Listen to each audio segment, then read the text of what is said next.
नमस्कार. कर्जा रायगड 7 संवाद या वृत्तवाहिनीत आपलं स्वागत आहे. तर चला पाहूया आजच्या ताज्या घडामोडी.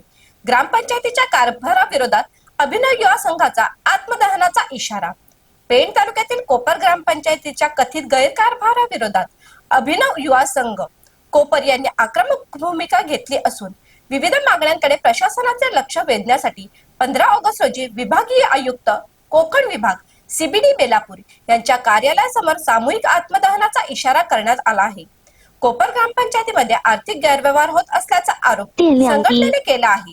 तसेच मागासवर्गीयांसाठी असलेले 15% निधीची कथित अपहार, अर्धवट सिटी सर्वे, घरकुल योजनेतील कथित अनियमितता, ग्रामसेवकाची बेकायदेशीर गैरहजेरी, निकृष्ट दर्जाची विकास कामे आणि प्रशासनाकडून होत असलेले दुर्लक्ष या विविध मुद्द्यांवर अभिनव युवा संघाने आक्षेप घेतला आहे.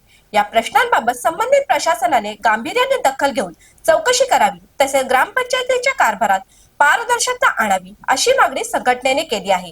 मात्र मागण्यांकडे दुर्लक्ष होत असल्याचा आरोप करत संघटनेने आता थेट विभागीय आयुक्त कार्यालयासमोर आंदोलनाचा इशारा दिला आहे. दरम्यान 15 ऑगस्ट रोजी सामूहिक आत्मदहनाचा इशारा देण्यात आल्याने प्रशासन या प्रकरणी काय भूमिका घेते याकडे कोपर ग्रामस्थांचे लक्ष लागले आहे.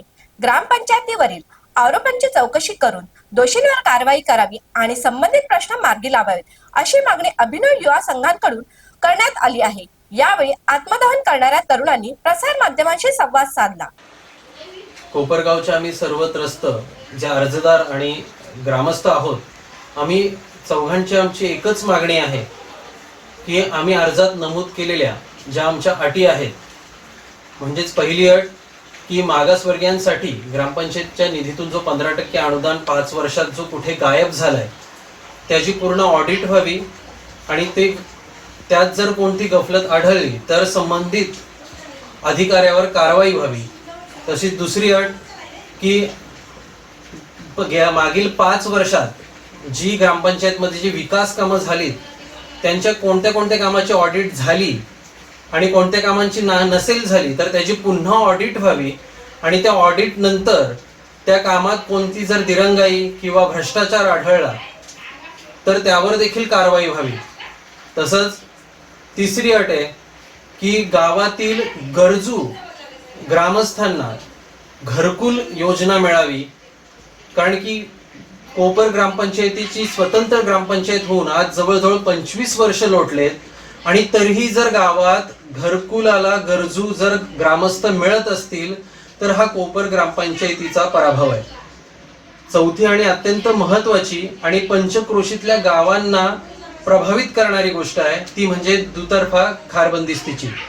हे अत्यंत निकृष्ट दर्जाचं काम या खारबंदिस्तीत पाहायला मिळालंय. या संदर्भात आम्ही खारबंदिस्ती विभागात देखील तक्रार दाखल करून भेट दिलेली आहे, तरी अजून देखील त्यावर कोणतीही कारवाई झालेली नाहीये. तर संबंधित कंत्राटदारावर आणि संबंधित अधिकाऱ्यावर याची पूर्ण चौकशी करून कठोर कारवाई व्हावी आणि ह्या जर 4 अटी आणि कोपर ग्रामपंचायतीतील हा भ्रष्टाचारी कारभार जोपर्यंत उघडकीस आणण्यासाठी प्रशासन कार्यरत होत नाही आणि तसं जर कोणतं पाऊल उचललं नाही तर भारत देशाच्या स्वातंत्र्य दिनी म्हणजेच 15 ऑगस्टला आम्ही 4 ग्रामस्थ स्वतःला पारतंत्र्यात आहोत असं समजून कोकण भवनात सामूहिक आत्मदहन करू. तर अशाच अनेक ताज्या घडामोडी पाहण्यासाठी कर्जा रायगड 7 संवाद या वृत्तवाहिनीला सबस्क्राईब करून बेल आयकॉनवरती क्लिक करा. धन्यवाद.